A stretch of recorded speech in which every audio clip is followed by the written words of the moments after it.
Pemirsa, terima kasih Anda masih bergabung sama kami. Maskapai Singapore Airlines membatalkan seluruh penerbangan antara Singapura dan Dubai seiring eskalasi konflik antara Iran dan Israel yang terus berlanjut. Ya, dalam pengumuman resmi di situs webnya, Singapore Airlines menyatakan bahwa keputusan ini telah diambil setelah dilakukan penilaian keamanan terhadap situasi geopolitik di kawasan Timur Tengah. SIA sebelumnya juga telah membatalkan penerbangan ke dan dari Dubai pada hari Minggu. Penumpang yang terdampak akan dialihkan ke penerbangan alternatif atau dapat meminta pengembalian dana penuh atas tiket yang belum digunakan.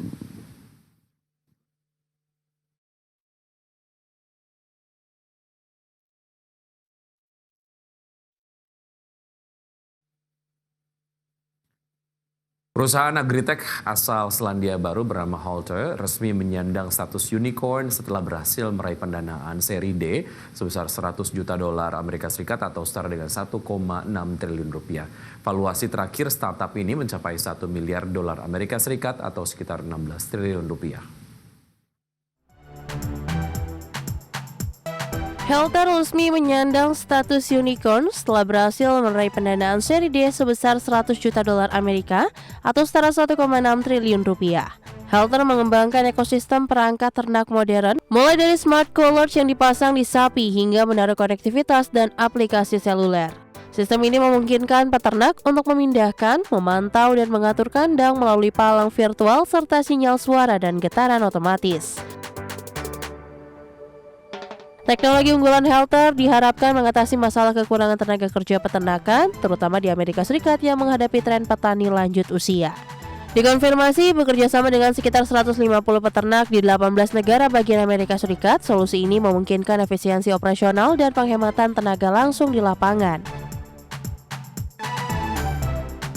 Pendanaan ini dipimpin oleh Bond serta dukungan dari New View Capital, Bessemer, DCVC, Blackbird, Icehouse Venture, dan Promise Venture. Lonjakan modal ini terjadi di tengah perlambatan pendanaan di sektor AgTech global, menandai Halter sebagai pionir segmen pemeliharaan ternak dengan nilai valuasi tinggi. Dengan dana segar ini, Halter menyusun strategi ekspansi besar-besaran ke pasar Amerika Serikat. Saat ini telah bermitra dengan peternak di 18 negara bagian Amerika Serikat yang menjadi contoh nyata solusi presisi yang diterima oleh industri dairy dan sapi potong. Pencapaian unicorn Halter memperlihatkan arah baru dalam sektor agritech global dengan teknologi presisi tinggi. Berbagai sumber, iDeck Channel.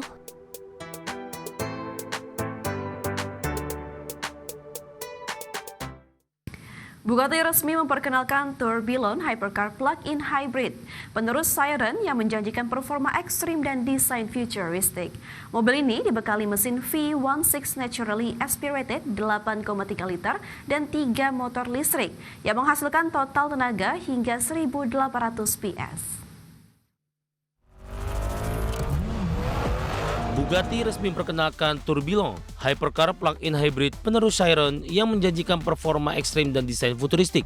Tourbillon dibangun pada chassis monocoque serat karbon T800 dengan sejumlah bagian cetakan 3D untuk mengurangi bobot dan meningkatkan kekakuan struktural. Interior menampilkan panel analog ala arloji Swiss, knop mesin klasik, dan layar tersembunyi, menciptakan perpaduan estetika vintage modern yang mengekspresikan identitas mewah Bugatti. Produksi mobil ini dibatasi 250 unit dan pengiriman pertama akan dijadwalkan mulai 2026. Akselerasi dari 0 hingga 100 km per jam hanya butuh 2 detik dan mampu mencapai kecepatan puncak hingga 445 km per jam dengan speed key khusus. Versi standar dibatasi kecepatan maksimal 380 km per jam, kombinasi mesin V16 yang berputar hingga 9.000 rpm, serta 3 motor listrik menciptakan lonjakan tenaga dan efisiensi yang sulit tandingi rival sekelas. Hanya 250 unit Tourbillon yang akan diproduksi secara terbatas di Molsheim, Prancis. Harga awal dipatok di kisaran 3,8 juta euro atau setara lebih dari 60 miliar rupiah, menegaskan posisinya sebagai salah satu hypercar paling eksklusif dan canggih dunia serta incaran kolektor global. Bugatti Tourbillon nomor bukan sekedar evolusi, tetapi mahakarya teknologi dengan tenaga ekstrim, desain elegan, dan struktur mekanis yang dipahat layaknya jam Swiss. Hybrid V16 ini bukan hanya cepat, tapi juga ringan dan inovatif di segmennya. Akan tetapi kemewahan, performa, dan eksklusivitas menjadikannya simbol era baru hypercar berbahan bakar plus listrik. Berbagai sumber ada di channel.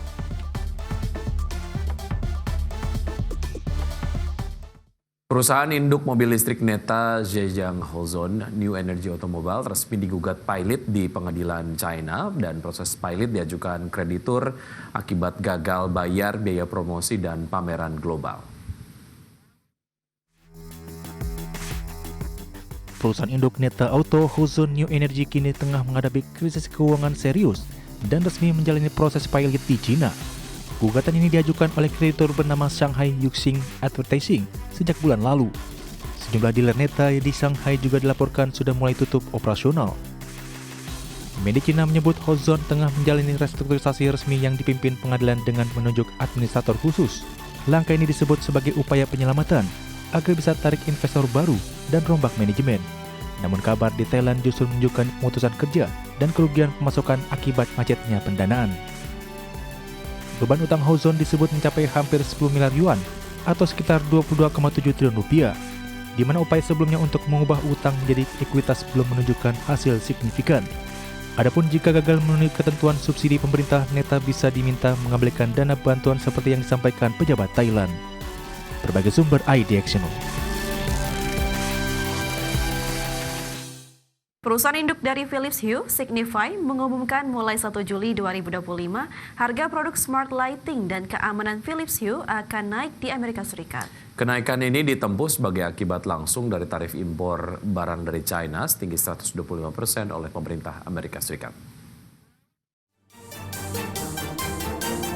Perusahaan induk dari Philips Hue, Signify, mengumumkan mulai 1 Juli 2025 harga produk smart lighting dan keamanan Philips Hue akan naik di Amerika Serikat. Beberapa produk seperti Hue Play Wall Washer sudah tercatat naik sekitar 10% lebih mahal dibandingkan versi Eropa. Model terbaru Philips Hue Smart Button juga mengalami lonjakan harga dari $24,99 Amerika Serikat menjadi $32,99 Amerika Serikat. Jauh di atas harga di Uni Eropa yang stabil di kisaran €21,99. Signify tidak menutup kemungkinan akan ada penyesuaian tambahan jika pemerintah Amerika Serikat kembali mengenakan tarif baru atau menaikkan tarif impor. Kebijakan ini dipandang penting untuk menyeimbangkan biaya produksi dan menjaga profitabilitas brand premium seperti Hue di pasar Amerika Serikat. Harga produk Hue yang sudah tergolong premium ini mendorong konsumen di Amerika Serikat untuk mencari alternatif merek smart lighting yang lebih terjangkau. Beberapa produsen lokal bahkan mampu menawarkan produk serupa tanpa beban tarif tinggi atau biaya impor besar. Kebijakan tarif impor di Amerika Serikat berdampak nyata pada harga perangkat smart home premium seperti Philips Hue. Konsumen Amerika Serikat kini dihadapkan pada pilihan antara membayar harga lebih tinggi, beralih merek, atau menunggu kemungkinan tarif diturunkan kembali di masa depan. Berbagai sumber IDX Channel. Pemirsa tetap bersama kami, usai jeda kami akan segera kembali.